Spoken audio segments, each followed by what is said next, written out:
ஹே guys, நான் ஷம்க். Welcome back to another video.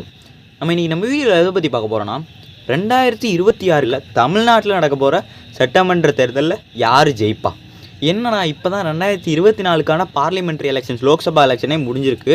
2024லேருந்து இன்னும் 2 வருஷம் இருக்குது. அதுக்குள்ளே நீ எதுக்கு இதை யார் ஜெயிப்பா அப்படின்ற மாதிரி ப்ரிடிக்ஷன் போகிற அப்படின்னு கேட்டிங்கன்னா, I know it's two soon to predict. இப்போ இருக்க அரசியலில் பார்த்திங்கன்னா நிறைய விஷயங்கள் மாறிட்டு இருக்கு. அதுவும் எஸ்பெஷலாக தமிழ்நாடை சொல்ல போனால் இன்னும் நிறைய விஷயங்கள் மாறிட்டு இருக்கு. ஸோ அதெல்லாம் பற்றி டிஸ்கஸ் பண்ணலாம். விஜய் அவர்கள் வர கட்சி ஆரம்பிச்சிருக்காரு. அதுக்கப்புறம் நாம் தமிழர் நல்லாவே வளர்ச்சி அடைஞ்சிருக்கு. அது மட்டும் இல்லாமல் பிஜேபி ஒரு ஸ்ட்ராங்கான கூட்டணியோடு வந்திருக்காங்க. நல்ல ஓட் பர்சன்டேஜும் வச்சிருக்காங்க. அதே நேரத்தில் டிஎம்கேவும் ஸ்ட்ராங்காக இருக்கா, ஏடிஎம்கே கொஞ்சம் வீழ்ச்சியை சந்திச்சிருக்காங்க. ஸோ இந்த மாதிரி விஷயங்கள்லாம் இப்போ நடந்துட்டு இருக்கும்போது இப்போ அந்த ஒரு விஷயத்தை பற்றி ஒரு இயர்லி ப்ரிடிக்ஷன்ஸ் வச்சா கரெக்டாக இருக்கும் அப்படின்ற மாதிரி நான் நினச்சேன். ஸோ அதனால் இந்த வீடியோ மேக் பண்ணுறேன்.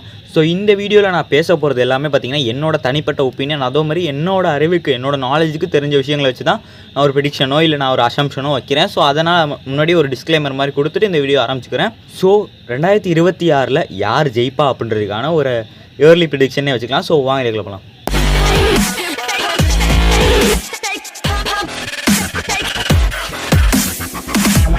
ஸோ ஸ்டார்டிங் வித் 2024க்கான பார்லிமெண்ட் எலெக்ஷன் முடிஞ்சிருக்கு. ஸோ அதோட ஒரு ரீகேப் மாதிரி பார்த்தலாம். அதாவது பார்த்தீங்கன்னா இதுவரையும் நடந்த எலெக்ஷன்ஸ்லேயே, இப்போ ரீசெண்டாக நடந்த எலெக்ஷன்ஸ்லேயே இது ஒரு மிகப்பெரிய எலெக்ஷனாக பார்க்கப்பட்டுச்சு.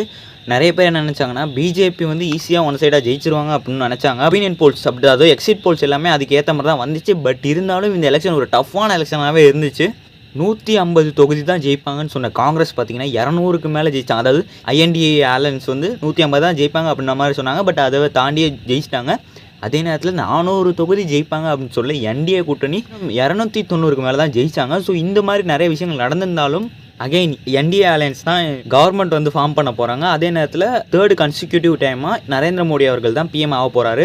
ஸோ இது ஒரு அச்சீவ்மெண்ட்னே சொல்லாமல், ஏன்னா கடைசியாக 3வது தடவை தொடர்ந்து 3வது தடவை ஜவஹர்லால் நேரு அவர்கள் தான் ஆனார். ஸோ அதுக்கப்புறம் இப்போ தான் இந்த மாதிரி ஒரு விஷயம் நடக்குது. ஸோ இதுவே நம்ம தமிழ்நாடு, அதாவது பார்லிமெண்ட்ரி எலெக்ஷன்லேயே தமிழ்நாட்டு சைடு வந்தோன்னா எப்பவும் போல் மீன்ஸ் திராவிட கட்சிகள் தான் எப்போவுமே ஜெயிச்சிட்டு இருப்பாங்க மோஸ்ட்லி. ஸோ அந்த மாதிரி தான் இந்த தடவை என்னென்னா வாஷ் அவுட் பண்ணிட்டாங்க. அதாவது டிஎம்கே 39 வாஷ் அவுட் பண்ணிட்டாங்க. பாண்டிச்சேரி ஐஎன்டிஏ அலையன்ஸ் தான் ஜெயிச்சிருக்காங்க. பட் பார்த்தீங்கன்னா தமிழ்நாடோட அரசியல் களத்தில் நிறையவே டிஃப்ரென்ஸ் நிறைய நடந்திருக்கு அப்படின்ற மாதிரி சொல்லலாம். அதாவது என்னென்னா என்டிஏ அலையன்ஸில் பார்த்தீங்கன்னா பிஜேபி, அதாவது மோஸ்ட்லி ஏடிஎம்கே கூட தான் கூட்டணி வச்சுருப்பாங்க இதுக்கு முன்னாடிலாம். பட் இந்த தடவை அவங்க தனித்து அவங்க தலைமையை ஏற்று, அதாவது தமிழ்நாட்டில் அவங்க தலைமையை ஏற்று அவங்க ஒரு நிறைய குரூப் ஆஃப் கட்சிகளை சேர்த்துக்கிட்டாங்க. ஸோ அதே நேரத்தில் ஏடிஎம்கே ஒரு மிகப்பெரிய அலையன்ஸ் இல்லைனாலும், அதாவது ஒரு நேஷனல் கட்சி கூட ஒரு அலையன்ஸ் வச்சுக்கலனாலும் அவங்க டிஎம்டிகே அப்படின்ற மாதிரி சில கட்சிகள்லாம் சேர்ந்து ஒரு கூட்டணி அமைச்சிருந்தாங்க. பட் இருந்தாலும் இந்த எலெக்ஷனில் ஜெயித்தது திராவிட முன்னேற்ற கழகம் டிஎம்கே தான் தமிழ்நாட்டு சைடு. அதாவது அவங்களோட கூட்டணி ஐஎன்டிஏ அலையன்ஸ் தான். இந்த தடவை பார்த்தீங்கன்னா ஒரு மிகப்பெரிய டிஃப்ரென்ஸாக பார்க்கப்பட்டது என்டிகே அப்படின்ற ஒரு கட்சி 8%க்கு மேலே வாங்கினுச்சு. அதே நேரத்தில் விடுதலை சிறுத்தைகளும் 8%க்கு மேலே வாங்கி மாநில கட்சி அப்படின்ற ஒரு அந்தஸ்தை இந்த 2 கட்சிகளும் பெற்றுச்சு. அதே நேரத்தில் பிஜேபி சைடு வந்தோம்னா போன தடவை எலெக்ஷன்ஸில் 2% இருந்த பிஜேபி இப்போ 11% அவங்க தலைமையில் கூட்டணி இருந்ததுனால இந்த அளவுக்கு மாற்றங்கள் ஏற்பட்டுச்சு. இப்படி தமிழ்நாடுனா 2 கட்சிகள் தான் அப்படின்ற மாதிரி இவ்வளோ நாள் இருந்துச்சோ அது அப்படியே சேஞ்ச் ஆகி தமிழ்நாடுகள்லாம் 4 கட்சிகள் அப்படின்ற மாதிரி ஒரு விஷயமா சேஞ்ச் ஆகிருக்கு. என்னென்னு பார்த்தீங்கன்னா டிஎம்கே, ஏடிஎம்கே, பிஜேபி, என்டிகே அப்படின்ற மாதிரி ஒரு 4 கட்சிகளாக சேஞ்ச் ஆகிருக்கு. என்ன தான் மேஜர் கட்சிகள் ஏடிஎம்கே, டிஎம்கேவாக இருந்தாலும் இந்த தடவை பிஜேபி நிறைய இடத்துல 2வது இடத்த பிடிச்சிருந்தாங்க. அதாவது என்டிகேவும் பல இடத்துல பார்த்தீங்கன்னா 1 லட்சத்துக்கும் மேலே ஓட்டு வாங்கி அவங்களோட சதவீதத்தை, அதாவது பார்த்தீங்கன்னா போன சட்டமன்ற தேர்தலில் அவங்களோட சதவீதம் மாறி இந்த தடவை 8க்கு மேலே வச்சுருந்தாங்க. ஸோ அந்த மாதிரி நிறைய சேஞ்சஸ் தமிழ்நாடு பாலிடிக்ஸில் நடந்திருக்கு. பட் அதுவே நம்ம அதிகமாக எதிர்பார்க்கப்பட்ட தொகுதி அப்படின்ற மாதிரி பார்த்தோன்னா, எஸ்பெஷலி அதாவது பிஜேபியோட ஸ்டேட் ஹெட்டான அண்ணாமலை அவர்கள் கோயம்புத்தூரில் இருந்தார். ஸோ அந்த தொகுதி தான் என்ன கேட்டால் அதிக அளவுக்குள்ள பேசப்பட்ட ஒரு தொகுதியாக தமிழ்நாட்டில் இருந்துச்சு பார்லிமெண்ட் எலெக்ஷனுக்கு. ஸோ அந்த கோயம்புத்தூரில் அவர் எப்படியும் ஜெயிச்சிருவார் அப்படின்ற மாதிரி சொன்னாங்க. பட் இருந்தாலும் அவர் ஜெயிக்கலை. இப்போ அவங்க கட்சிக்குள்ளேயே நிறைய உட்கட்சி பூசல் மாதிரி இப்போ தமிழ்நாட்டு சைடு சோஷியல் மீடியாஸ் எல்லாம் நிறைய விஷயங்கள் நடந்துட்டுருக்கு.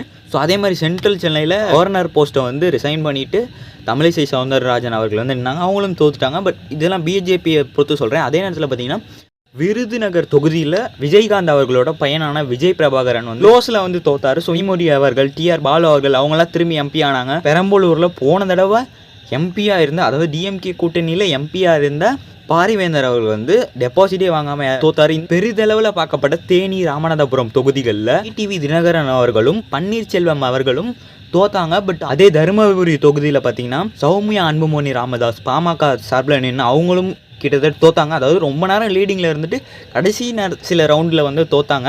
ஸோ இந்த மாதிரி விஷயங்கள்லாம் ஒரு ஹைலைட்ஸாக நடந்த தமிழ்நாட்டில். ஸோ என்ன கேட்டிங்கன்னா, இப்போ தமிழ்நாட்டில் ஒரு 2 கட்சிகள் எழுச்சி அடைஞ்சிருக்கு அப்படின்ற மாதிரி நான் சொல்லுவேன். ஒன்று பிஜேபியாக இருக்கட்டும், இன்னொன்று என்டிகேவாக இருக்கட்டும். இந்த 2 கட்சிகளால் ஒரு மிகப்பெரிய மாற்றம் 2026 வரும் அப்படின்றது வந்து டவுட்டே இல்லாத ஒரு விஷயமா நம்ம சொல்லலாம். அதே நேரத்தில் டிவிகே தமிழக வெற்றி கழகம் அப்படின்ற ஒரு கட்சியும் உள்ள வருது. இது வந்து விஜய் அவர்கள், நடிகர் விஜய் அவர்களோட ஒரு கட்சி. இப்போ ரீசெண்டாக அவர் அறிவித்து அப்ளை பண்ணிட்டாங்கன்னு நினைக்கிறேன் மாநில கட்சி, அவர் தேர்தல் ஆணையத்திட்ட. ஸோ அந்த மாதிரி ஒரு கட்சி இப்போ உள்ள வரும்போது 2026 எலெக்ஷனில் ஒரு 5 முனை போட்டியாக இருக்குமா அப்படின்ற மாதிரி கேள்விகளாக இருக்குது. இல்லை ஏடிஎம்கே பிஜேபி திரும்பி கூட்டணி வைப்பாங்களா அப்படின்ற மாதிரி ஒரு கேள்வி இருக்குது. இல்லை விஜய் வந்து யார் கூடயாவது கூட்டணி வைப்பாரா, இல்லை என்டிகே விஜய் டிவிக்கு 2 பேர் கூட்டணி வைப்பாங்களா, இல்லை அப்படி இல்லைனா இப்போ நடந்த எலெக்ஷன் மாதிரியே ஒரு 4 முனை போட்டியோடு சேர்ந்து டிவிக்கே வந்து ஒரு 5 முனை போட்டி ஆகுமா அப்படின்ற மாதிரி நிறைய டவுட்ஸ் வந்து இருக்குது. பட் அது வந்து ஒரு 2 வருஷம் கழிச்சு தான் நம்மளுக்கு தெரியும். பட் இருந்தாலும் நான் ஏர்லி ப்ரெடிக்ஷன்ஸ் எல்லாமே இவங்களும் சேர்ந்தா யார் ஜெயிப்பா, இவங்களும் சேர்ந்தா யார் ஜெயிப்பா அப்படின்ற மாதிரி ஒரு விஷயத்தையும் நம்ம ஏர்லி ப்ரெடிக்ஷனாக வச்சிடலாம். ஸோ ஃபஸ்ட்டு ஒரு விஷயத்துலேயும் ஸ்டார்ட் பண்ணலாம். என்னென்னா, புதுசாக வர தமிழக வெற்றி கழகம் அப்படின்ற ஒரு கட்சி வருதுல்ல. ஸோ இந்த கட்சி உள்ளே வரும்போது அது ஒரு மிகப்பெரிய ஒரு தாக்கத்தை ஏற்படுத்தும். எப்படி நாம் தமிழர் கட்சிக்கு இவ்வளோ நாள் யங்ஸ்டரோட ஆதரவு இருந்துச்சோ, அதே மாதிரி விஜய் அவர்களுக்கு இருக்கிற ஒரு ரசிகர் பலமாக இருக்கட்டும், ஃபேன் பேஸாக இருக்கட்டும்.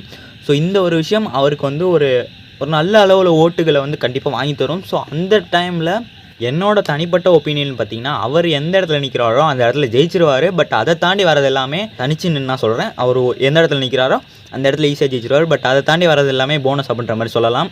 ஒருவேளை ஜஸ்ட் இன்கேஸ் கூட்டணி வைக்கிறதுக்கான வாய்ப்புகள் ரொம்பவே கம்மியாக இருந்தாலும், இன்கேஸ் அவங்க நாம் தமிழர் கட்சி, அதுவும் இல்லாமல் இந்த 2 கட்சிகளே வச்சுக்கோங்க, இவங்க 2 பேரும் கூட்டணி வச்சாங்கன்னா பார்த்தீங்கன்னா கண்டிப்பாக ஒரு நல்ல அளவிலான ஒரு 10 சீட்டு கூட ஜெயிக்கிறதுக்கான வாய்ப்புகள் அதிகமாகும். ஏன்னா நீ இப்படி சொல்கிற அந்தளவுக்கு ஜெயிக்கிறதுக்கான வாய்ப்புகள் அதிகமாகும்னு கேட்டிங்கன்னா கண்டிப்பாக ஆகும். ஏன்னா 2021 நடந்த சட்டமன்ற தேர்தலில் 6% வாங்கியிருந்த நாம் தமிழர் கட்சி 2024 நடந்த பார்லிமெண்ட்ரி எலெக்ஷனில் 8% வாங்கியிருக்காங்க. அதாவது யோசிச்சு பாருங்கள், அவங்க வந்து முக்கியமாக சட்டமன்ற தேர்தலெலாம் இம்பார்ட்டன்ஸ் கொடுத்து அவங்க பார்க்குற ஒரு கட்சி, அவங்க வந்து 8% வாங்கியிருக்காங்க அப்படின்ற போது அவங்களுக்கான சப்போர்ட் வந்து ரொம்பவே அதிகமாக இருக்குது அப்படின்ற மாதிரி நம்ம சொல்லலாம். ஸோ அந்த டைமில் அவங்க வந்து ஒரு புதுசாக வர கட்சிகள் கூட, ஒரு யங்ஸ்டர்ஸை வந்து ஈர்க்கிற ஒரு கட்சிகள் கூட, புது ஓட்டர்ஸை வந்து ஈர்க்கிற ஒரு கட்சிகள் கூட கூட்டணி 2 கட்சிகள் கூட்டணி வைக்கும்போது கண்டிப்பாக அந்த கட்சிகளுக்கு நிறைய ஓட்டுகள் விழுகிறதுக்கான வாய்ப்புகள் ரொம்பவே அதிகமாக இருக்குது. ஸோ அந்த மூலயமா அவங்க ஒரு நல்ல குறிப்பிட்ட தொகுதிகள் நல்லா கான்சென்ட்ரேட் பண்ணி நல்லா இருந்தாங்கன்னா கண்டிப்பாக அவங்க ஒரு 10 சீட் இந்த 2 கட்சிகள் கூட்டணி வச்சா சொல்கிறேன் 10 சீட் ஜெயிக்கிறதுக்கு ஈஸியான வாய்ப்புகள் இருக்குது. ஒருவேளை இந்த 2 வருஷத்தில் இன்னும் அரசியல் நல்லா சூடு பிடிச்சி டிஎம்கே மேலே இருக்க ஹீட்டோ அப்படியே சேஞ்ச் ஆனிச்சுன்னா அவங்க வந்து ஆட்சிக்கு வரத்துக்கு கூட ஒரு வாய்ப்பு நல்லா இருக்குன்னே வச்சுக்குவோமே. ஸோ அந்த மாதிரி ஒரு விஷயம் இருக்குது. ஒருவேளை என்டிகே டிவிகே வந்து கூட்டணி வச்சாங்கன்னா அது ஒரு நல்ல ஒரு கூட்டணியாகவே அமையும். அவங்களோட அரசியல் டிவிகேவோட அரசியல் தொடக்கத்துக்காக இருக்கட்டும், என்டிகேவோட அரசியல் பயணத்துக்காக இருக்கட்டும், எல்லாத்துக்குமே ஒரு நல்ல தொடக்கமாகவே இருக்கும். அதாவது டிவிகே அண்ட் என்டிகே சேர்ந்து ஒரு அவங்களோட அக்கௌண்ட் ஓப்பன் பண்ண கூட வாய்ப்புகள் இருக்குது அப்படின்ற மாதிரி சொல்லலாம். ஸோ இது 2ஐயும் பார்த்துட்டோம். இது இல்லாமல் 3 கட்சிகள் இருக்கே, டிஎம்கே, ஏடிஎம்கே, பிஜேபி. காங்கிரஸ் ஈஸியாக எனக்கு தெரிஞ்சு டிஎம்கே கூட தான் கூட்டணி வச்சுருப்பாங்க. ஐஎன்டிஏ அலையன்ஸ் தான் இருக்கும். அதே மாதிரி அண்ணாமலை அவர்கள் என்ன சொன்னார்னா, என்டிஏ அலையன்ஸ் வந்து தொடரும் அப்படின்ற மாதிரி சொன்னார். ஸோ அப்போ ஏஎம்எம்கே டிடிவி தினகரனோட கட்சியும் பன்னீர்செல்வத்தோட ஆதரவும் கண்டிப்பாக என்டிஏ கூட்டணி பிஜேபி கூட்டணிக்கு தான் இருக்கும் அப்படின்ற மாதிரி நம்ம ஈஸியாக சொல்லிடலாம்.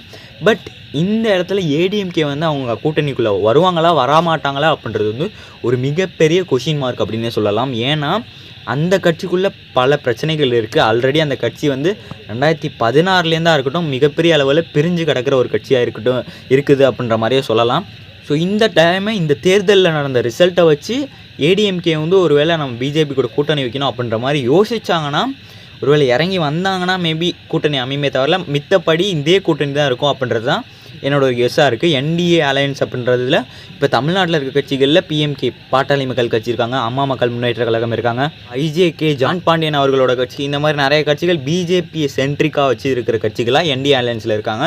ஸோ இந்த கட்சி, அதாவது இந்த கூட்டணி அப்படியே இருந்து ஐஎன்டிஏ கூட்டணி அப்படியே இருந்து ஏடிஎம்கே அந்த டிஎம்டிகே கூட்டணியோடு இருந்து அப்படியே இருந்துச்சுன்னா எனக்கு கேட்டால் டிஎம்கே ஈஸியாக ஜெயிச்சிருவாங்க அப்படின்ற மாதிரியே சொல்லலாம். நான் ஏன் இதை அப்படி சொல்கிறேன்னு பார்த்தீங்கன்னா, இந்த எலெக்ஷன்லேயே பார்த்தோம், இப்படி ஒரு வேளை இருந்துச்சுனாலும் ஃபஸ்ட்டு லெவலில் அவங்க ப்ரிஃபரன்ஸ் கொடுக்குறது ஆல்ரெடி இருந்த ஒரு கட்சி, ஆல்ரெடி ஜெயிச்சிட்டு இருக்க ஒரு கட்சிக்கு தான் அவங்க ப்ரிஃபரன்ஸ் கொடுக்குறாங்க. ஸோ அந்த மாதிரி இருக்கிறப்ப அதே அலையன்ஸ் ஓட்டை பிரிக்கிற மாதிரி அலையன்ஸ்லாம் இருக்கிற போது டிஎம்கே ஜெயிக்கிறதுக்கான வாய்ப்புகள் தான் அதிகமாக இருக்கும் அப்படின்ற மாதிரி நினைக்கிறேன். பட் ஜஸ்ட் இன்கேஸ் ஏடிஎம்கே வந்து இவங்க என்டிஏ அலையன்ஸில் ஒருவேளை ஜாயின் பண்ணால் அந்த டிடிவி தினகரன் அவர்களாக இருக்கட்டும், இபிஎஸ்ஸாக இருக்கட்டும், ஓபிஎஸ்ஸாக இருக்கட்டும், சசிகலாவாக இருக்கட்டும், இவங்க எல்லாருமே ஒன்றா சேர்ந்தாங்கன்னு வச்சுக்கோங்களேன், டெஃபினட்டாக ஏடிஎம்கே அண்ட் அதாவது என்டிஏ அலையன்ஸ் அப்புறம் பார்த்திங்கன்னா டிஎம்கே அலையன்ஸ் 50-50 சான்ஸ் அப்படின்ற மாதிரி சொல்லலாம். அப்படி ஒரு வேளை இருந்துச்சுன்னா நான் சொல்கிறேன், இப்போ என்டிஏ அலையன்ஸில் வந்து ஏடிஎம்கே வந்து ஜாயின் பண்ணுறாங்க, பிஜேபி இருக்காங்க, தினகரன் சப்போர்ட் இருக்குது, ஓபிஎஸ் சப்போர்ட் இருக்குது, சசிகலா அவர்களோட சப்போர்ட் இருக்குன்னா ஒரு 50-50 கூட சொல்ல முடியாது, 51-50 அப்படின்ற மாதிரி சொல்லலாம். அந்த என்டிஏ அலையன்ஸ் ஜெயிக்கும் அப்படின்ற மாதிரி சொல்லலாம். பட் அதுக்கான பாசிபிலிட்டி வந்து பார்த்திங்கன்னா ரொம்பவே கம்மியாக இருக்குது அப்படின்ற மாதிரி சொல்லலாம். ஏன்னா அந்த கட்சிகளுக்குள்ளேயே நிறைய ஈகோ பிரச்சனையாக இருக்கட்டும், அதாவது ஏடிஎம்கே அப்புறம் அந்த அது பிரிஞ்சு போன கட்சிகள் கூட ஈகோ பிரச்சனையாக இருக்கட்டும், அது ஒரு மிகப்பெரிய பிரச்சனையோடு இருக்குது. அது நம்மளுக்கு தேவையில்லை. பட் நான் அப்படி சொல்கிறேன் ஒருவேளை, ஏன்னா லாஸ்ட் சட்டமன்ற எலெக்ஷன்லேயே பார்த்தோம், ஐ திங்க் ஒரு 67 இடத்துல ஏடிஎம்கே ஜெயிச்சிருந்தாங்க அப்படின்ற மாதிரி நினைக்கிறேன். ஸோ ஏடிஎம்கே வந்து ஆட்சி அமைக்கிறதுக்கான வாய்ப்பை எங்கே இழந்தாங்கன்னா, அம்மா மக்கள் முன்னேற்ற கழகம் அப்படின்ற ஒரு கட்சி பிரிஞ்சு போன அவங்க பிரித்த ஓட்டுகளால் தான் அவங்க இழந்தாங்க அப்படின்ற மாதிரி நினைக்கிறேன். ஏன்னா அவங்க தனித்து நின்னாங்க. ஸோ அவங்க வந்து பல ஓட்டுகள், அதை 30 தொகுதிக்கிட்டே வச்சுக்கோங்களேன். ஸோ அத்தனை தொகுதி வந்து ஏஎம்எம்கேவால் தான் ஏடிஎம்கே தோத்தாங்க அப்படின்ற மாதிரி ஒரு விஷயம் இருந்துச்சு. ஸோ அப்போ ஒருவேளை அவங்க கூட்டணி அமைச்சிருந்தாங்களோ அவங்க ஆட்சி அமைக்கிறதுக்கான வாய்ப்பு நிறையவே இருந்துச்சு. ஸோ அந்த மாதிரி இருக்கப்போ அதை வந்து புரிஞ்சுக்கிட்டு ஒருவேளை அந்த கட்சிகளுக்குள்ளேயே சேர்ந்துட்டு அவங்க ஒருவேளை எலெக்ஷன் 2026 சந்திச்சாங்கன்னா அவங்க வின் பண்ணுறதுக்கான வாய்ப்புகள் இருக்குது. பட் இதே கூட்டணி அமைஞ்சிச்சுன்னா என்ன கேட்டால் ஒரு 1 ஸ்டெப் ஆர் 2 ஸ்டெப் அஹெடாக இருக்காங்க டிஎம்கே, அவங்களோட ஆட்சியை தக்க வச்சுக்க அப்படின்ற மாதிரி சொல்லலாம். ஸோ இது வந்து ஒரு ரா ப்ரெடிக்ஷனாக வச்சாலும் என்ன கேட்டால் என்னோடய ஒப்பீனியனில் யார் ஜெயிக்கணும் அப்படின்னு நீங்கள் கேட்டிங்கன்னா டஃப் காலுங்க. ஏன்னா நான் இப்போ ஒரு 3 பேர் சொல்கிறேன், இந்த 3 பேரில் யார் ஜெயிச்சாலும் எனக்கு ஹாப்பி அப்படின்ற மாதிரியே சொல்லலாம். அதாவது நான் வந்து இப்போ எதுக்கிட்ட அவங்களுக்குலாம் சப்போர்ட் பண்ணுறேன்னு கேட்டிங்கன்னா அப்படிலாம் சப்போர்ட் பண்ணல. இவங்களாம் 3 பேருமே என்னோட ஃபேவரட்டான ஒரு பொலிட்டீஷியன்ஸாக இருக்காங்க அப்படின்ற மாதிரி சொல்லுறேன். 3க்கு அப்புறம் ஒன்று போனஸான ஒன்று சொல்கிறேன். பட் ஸோ டிஎம்கே கட்சி வந்து ஆல்ரெடி ஆட்சி பண்ணாலும் என்ன கேட்டால் அவங்க வந்து ஆவரேஜாக தான் பண்ணுறாங்க அப்படின்ற மாதிரி சொல்லுவேன். நான் பெஸ்ட்டை கொடுக்குறாங்க அப்படின்ற மாதிரி கண்டிப்பாக நான் சொல்லவே மாட்டேன். அந்த 3+1க்கு வந்துடுவோம். ஃபஸ்ட்டு யாருன்னு பார்த்தீங்கன்னா அண்ணாமலை அவர்கள். ஸோ அண்ணாமலை அப்படின்ற ஒரு மனுஷன் வந்து கடைசி 3 வருஷத்தில் பிஜேபி அப்படின்ற ஒரு கட்சி அந்தளவுக்கு யாருக்கும் பரிச்சயம் இல்லாத கட்சி, நார்த் சைடு இருக்க மக்கள் தான் அதிகமாக ஆதரிக்கிறாங்க அப்படின்ற மாதிரி ஒரு நிலைமையிலேருந்து தமிழ்நாடு பீப்புள் வந்து ஒரு அன்கண்டிஷனல் ஹேட்டை வச்சுருந்தாங்க பிஜேபி மேலே.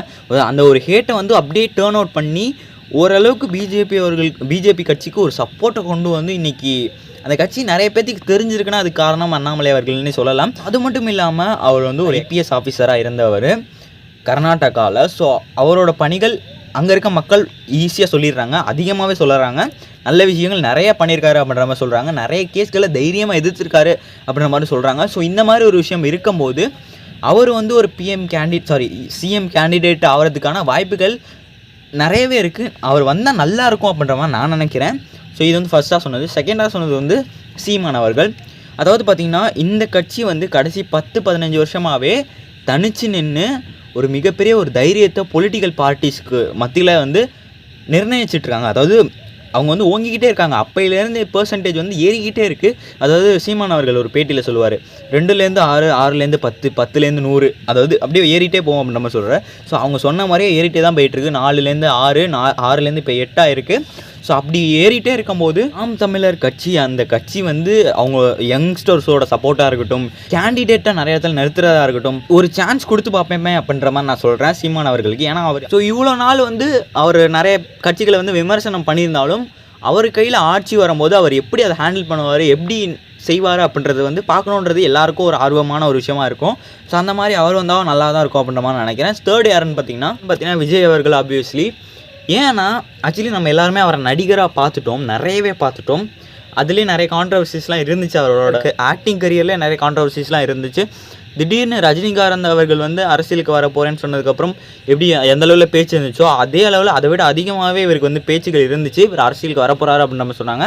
அதே மாதிரி அவர் அஃபீஷியலாக தமிழக வெற்றி கழகம் அப்படின்ற மாதிரி ஒரு கட்சியை அறிவித்து அந்த கட்சிக்கான வேலைப்பாடுகளை ஆரம்பித்து அவர் ஒரு கொள்கையில் போயிட்டுருக்காரு, பிறப்போக்கும் எல்லா இருக்கும் அப்படின்ற மாதிரி சொல்லி. ஸோ இந்த மாதிரி நடக்கும்போது அதாவது அவர் கட்சி ஆரம்பித்ததுக்கப்புறம் நிறைய விஷயங்கள் செஞ்சிருந்தார். இந்த மாதிரி மாணவர்களாக இருக்கட்டும் நிறைய விஷயங்கள் அவர் சொல்லியிருந்தார். ஸோ அவருக்கு வந்து ஒரு சான்ஸ். அவர் ஸோ நீ என்னடா புதுசாக ஒரு ஆள் நடிகராக இருந்தால் எல்லாமே எப்படி அரசியல்வாதி ஆயிட முடியுமா, எல்லாமே அவங்களுக்கு தெரிஞ்சிருமா, அவங்களுக்கு ஹேண்டில் பண்ண முடியுமா அப்படின்னு நீங்கள் கேட்கலாம். ரொம்ப வருஷமாக இருக்கும்போது ஒருத்தர் வராருன்னா அவருக்கு அங்கே இருக்கிற சிக்கல்களாக இருக்கட்டும், அதாவது சிக்கல்கள் மீன்ஸ் அங்கே வந்து இந்த மாதிரி நம்ம பேசினா இங்கே தப்பாயிருமோ அப்படின்ற மாதிரி பயம் சில பேத்துக்கு இருக்கும். இதை நம்ம செஞ்சுட்டா அவங்க எதிர்ப்பாங்களோ அப்படின்ற மாதிரி பயம் இருக்கலாம். இல்லை அப்படின்னா ஒரு சேஃப் கேம் ஆடுறதுக்கான வாய்ப்புகள் நிறையவே இருக்குது. பட் ஒரு வேளை புதுசாக ஒருத்தர் வந்து ஸ்டார்டிங்லேயே அவங்க வந்து ஒரு ஆட்சிக்கோ இல்லை பொறுப்புக்கோ வந்தாங்கன்னா அவங்களுக்கு வந்து அது வந்து அரசியல்ன்றது புதுசாக இருக்கும்ல. ஸோ புதுசாக இருக்கும்போது டக்குன்னு முடிவுகள் எடுத்துருவாங்க. மைண்டில் இருக்க டெவலப்மெண்ட் விஷயங்கள் எல்லாமே இப்போ எக்ஸாம்பிளுக்கு நம்ம எல்லாரும் நார்மலாக ஒரு பீப்புளாக நம்ம யோசிப்போம்ல. ஸோ எதுக்கு இப்போ ரிசர்வேஷன் அப்படின்ற ஒரு விஷயம் வச்சுருங்க, எதுக்கு கேஸ்ட்ன்ற விஷயமே பார்க்கக்கூடாதுன்னு சொல்கிறாங்க. பட் கேஸ்ட்டை வச்சு ரிசர்வேஷன்லாம் பிரிக்கிறாங்களே அப்படின்ற மாதிரி நம்மளுக்கு தோணும் இல்லை.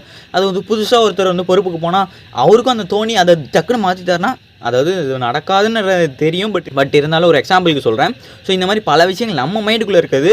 ஒரு புதுசாக அரசியல்ன்ற விஷயம் அந்தளவுக்கு தெரியாத ஒருத்தர் வந்து பொறுப்புக்கு போகும்போது டக்குன்னு நம்ம மைண்டில் இருக்கிறத அவங்க பண்ணும்போது அது வந்து நல்ல விதத்தில் மாறதுக்கான வாய்ப்புகள் இருக்குல்ல. என்ன தான் கெட்ட விதத்தில் மாறுற மாதிரி இருந்தாலும் நல்ல விதத்தில் மாறுறதுக்கான வாய்ப்புகள் இருக்குது. ஸோ அந்த விதத்தில் புதுசாக வர விஜய் அவர்கள் வந்தாலும் I am happy with that அப்படின்ற மாதிரி சொல்லலாம். இதுவே 4ஆவதாக நான் சொல்ல போகிற நபர் நீங்கள் எக்ஸ்பெக்டே பண்ணியிருக்க மாட்டீங்க, நீங்கள் கெஸ்ஸே பண்ணாத ஒரு நபராக இருக்கும். ஏன்னா நானே கெஸ் பண்ணாத ஒரு நபர். ஏன்னா நீனே கெஸ் பண்ணாத ஒரு நபர் எப்படிடா நீ சொல்லுவ அப்படின்னு கேட்டிங்கன்னா எனக்கே அது யாருன்னு தெரியாது. எப்படிடா உனக்கே யாருன்னு தெரியாமல் அவங்க வந்து சிஎம் ஆவாங்க அப்படின்ற மாதிரி, சிஎம் ஆனால் நல்லாயிருக்கும் அப்படின்ற மாதிரி நீ சொல்கிற அப்படின்னு கேட்டிங்கன்னா இப்போ நம்ம பார்த்துட்டு இருக்க முகங்கள் ஒரு ஸ்டார் கேண்டிடேட்ன்ற மாதிரி சொல்கிறாங்க. இவங்க தான் சிஎம் கேண்டிடேட் அப்படின்ற மாதிரி சொல்கிறாங்க. இவங்க தான் கட்சியோட தலைவர்னு சொல்கிறாங்க, கட்சியில் அமைச்சராக இருந்தவங்கன்னு சொல்கிறாங்க, கட்சியில் பொறுப்பில் இருக்கவங்க அப்படின்ற மாதிரி சொல்கிறாங்க. இவங்களெல்லாம் தாண்டி ஏதோ ஒரு புதுமுகம், அதாவது நம்ம மூவிஸ்லாம் பார்ப்போம்ல, திடீர்னு புதுசாக ஒரு கேண்டிடேட் உருவார், பிஎம்க்கு நிற்பார், ஜெயிப்பார், அவர் மாற்றத்தை கொண்டு வர்றாரு அப்படின்ற மாதிரிலாம் விஷயம் அதெல்லாம் நிஜத்தில் நடக்காது தான். பட் இருந்தாலும் இந்த 2 வருஷத்தில் யாருன்னே தெரியாத ஒருத்தர் வந்து புதுசாக முளைச்சி இத்தனை கட்சிகளை தாண்டி ஒரு சிஎம் ஆவாரா அப்படின்னு கேட்டிங்கன்னா வாய்ப்புகள் 0.00001% தான். பட் ஒருவேளை அந்த 0.0001%ல் ஒரு புதுமுகம் முளைஞ்சு ஒரு ஹிஸ்ட்ரி படைச்சா நல்லா தான் இருக்கும். ஸோ அப்படி ஒருத்தர் தான் அந்த போனஸாக நான் எதிர்பார்க்குற ஒரு நபராக இருக்கலாம். அது யாருன்றது நம்மளுக்கு தெரியல. பட் இருந்தாலும் இந்த 3 நபர்கள், அண்ணாமலை அவர்கள், சீமான் அவர்கள், விஜய் அவர்கள் யார் வந்தாலும் அவன் ஹாப்பி வித் இட். ஸோ அதை சொல்லி இந்த வீடியோ முடிச்சலாம்னு நினைக்கிறேன். பட் என்னோட ப்ரிடிக்ஷன்ஸ் நான் சொன்ன மாதிரி நாம் தமிழர் கட்சியும் டிவிகே கட்சியும் கூட்டணி வச்சிருந்து டிஎம்கே அப்படின்ற ஒரு கட்சி மேலே இருக்க ஹேட் அதிகமாகி, அதாவது அந்த கட்சிகளோட நடைபாடுகள் சரியில்லாமல் ரொம்பவே தமிழ்நாடு அரசியலில் ரொம்பவே சேஞ்சஸ் வந்துச்சுன்னா அவங்க ஆட்சி அமைக்கிறதுக்கான வாய்ப்புகள் இருக்குது. அப்படி ஒரு வேளை இல்லைன்னா இப்போ இருக்க கூட்டணி அப்படியே இருந்தால் என்டிஏ கூட்டணியாக இருக்கட்டும், ஐஎன்டிஏ கூட்டணியாக இருக்கட்டும், இல்லை டிவிக்கே தனிச்சு நின்று, என்டிகே தனிச்சு நின்று, ஏடிஎம்கே தனிச்சு நின்று, அதாவது அவங்க சின்ன கூட்டணியை வச்சுட்டு நின்னாலும் டிஎம்கேக்கான ஸ்கோப் வந்து ஒரு 2 ஸ்டெப் அஹடாக இருக்குது. அதுவே டிஎம்கே காங்கிரஸ் கூட்டணி அப்படியே இருந்து என்டிஏல ஏடிஎம்கே போய் சேர்ந்து இப்போ இருக்க கூட்டணியோட சேர்ந்தாங்கன்னா அவங்களுக்கு ஒரு 1 ஸ்டெப் அஹடாக இருக்குது அப்படின்ற மாதிரி சொல்லலாம். ஸோ இதுதான் ஒரு 2026 சட்டமன்ற தேர்தலுக்கால என்னோட ப்ரிடிக்ஷன்ஸ், என்னோட ஒப்பீனியன். உங்களுக்கு கண்டிப்பாக இது ஒரு ஒப்பீனியன் இருக்கும். ஸோ அந்த ஒரு ஒப்பீனியனை வந்து கமெண்ட் பாக்ஸில் கமெண்ட் பண்ணுங்கள். ஸோ அதே நேரத்தில் நான் ஒரு விஷயம் சொல்லிக்கிறேன். ஒரு கட்சி ஜெயிக்குது, ஒருத்தர் வந்து பிரைம் மினிஸ்டர் ஆகிறாரு, ஒருத்தர் முதல்வர் ஆகிறாரு அப்படின்ற மாதிரி விஷயங்கள்லாம் நடக்கும்போது தொண்டர்கள் அப்படின்ற பேரில் நிறைய பேர் தேவையில்லாத விஷயங்கள்லாம் பண்ணிகிட்டு இருக்காங்க. ஸோ அதை தவிர்த்துக்கலாம் அப்படின்ற மாதிரி நான் நினைக்கிறேன். ஏன்னு கேட்டிங்கன்னா இது ஜெயிக்கிறது தோக்குறது அப்படின்றது வந்து இந்த கிரிக்கெட் மேட்ச்சில் கொண்டாடுறதுக்கு இது வந்து பல பேரோட வாழ்வாதாரம், பல பேரோட உரிமைகளை காக்கிறதுக்காக தான் அவங்களாம் லீடர் ஆகுறாங்க. அவங்க வந்து கிரிக்கெட் மேட்ச் ஜெயிச்ச மாதிரி செலிப்ரேட் பண்ணுறதுக்கு லீடர் ஆகல. அதே நேரத்தில் அடுத்து அவங்க தோத்துட்டாங்கன்றதுக்காக அவங்கள மார்க் பண்ணி வேற ஒரு விஷயத்துக்கு புண்படுத்தி வேற ஒரு விஷயத்த வந்து புண்படுத்தியோ இல்லை அவங்கள மார்க் பண்ணுறதுக்காக வேறு ஏதோ ஒரு விஷயத்த ஏதோ பண்ணியோ இவங்க வந்து செலிப்ரேட் பண்ணணும் அப்படின்ற அவசியம் இல்லை. மக்களுக்கு சேவை செய்ய தான் எல்லாருமே அங்கே ஆட்சிக்கு போயிருக்காங்க. அதே நேரத்தில் மக்களுக்கு சேவை செய்ய தான் ஒவ்வொரு தொகுதியிலையும் அவங்க ஆட்சி, அதாவது அவங்க ஜெயிச்சிருக்காங்க. ஸோ அதை வந்து கொண்டாடுறேன்ற பேரில் பேசிக் ஒரு விஷயத்தையே உடச்சிட வேணாம் அப்படின்ற மாதிரி நான் நினைக்கிறேன். ஸோ அவ்வளோதான் இந்த வீடியோவில் சொல்லணும்னு நினச்சேன். எல்லாருக்குமே ஒவ்வொரு பெர்ஸ்பெக்டிவ் இருக்கும், ஒவ்வொரு விதமாக அவங்க சிந்திப்பாங்க. ஸோ அந்த விதத்தில் நீங்கள் என்ன சிந்திச்சாலும் அதை கமெண்ட் பாக்ஸில் கமெண்ட் பண்ணுங்கள். நீங்கள் யார் வரணும்னு நினைக்கிறீங்க அப்படின்றதுக்கு கமெண்ட் பாக்ஸில் கமெண்ட் பண்ணுங்கள். ஸோ அதை சொல்லி இந்த வீடியோ முடிச்சலாம்னு நினைக்கிறேன். ஸோ இதே மாதிரி நாளைக்கு இன்னொரு வீடியோவில் சந்திக்கிறேன். பாய். அதுக்கு முன்னாடி இப்போ நான் 2024 இந்த வீடியோ போடுறேன்னா 2 வருஷம் கழிச்சு திரும்பி இந்த வீடியோவை ரிவ்யூ பண்ணி 2026 எலெக்ஷன் முடிஞ்சதுக்கப்புறம் இந்த வீடியோவை பற்றி நம்ம அப்போ நல்லா டீட்டெயிலாக பேசலாம். ஸோ அதை சொல்லி இந்த வீடியோ முடிச்சுக்கிறேன். ஸோ இதே மாதிரி நாளைக்கு இன்னொரு வீடியோவில் சந்திக்கிறேன். பாய்.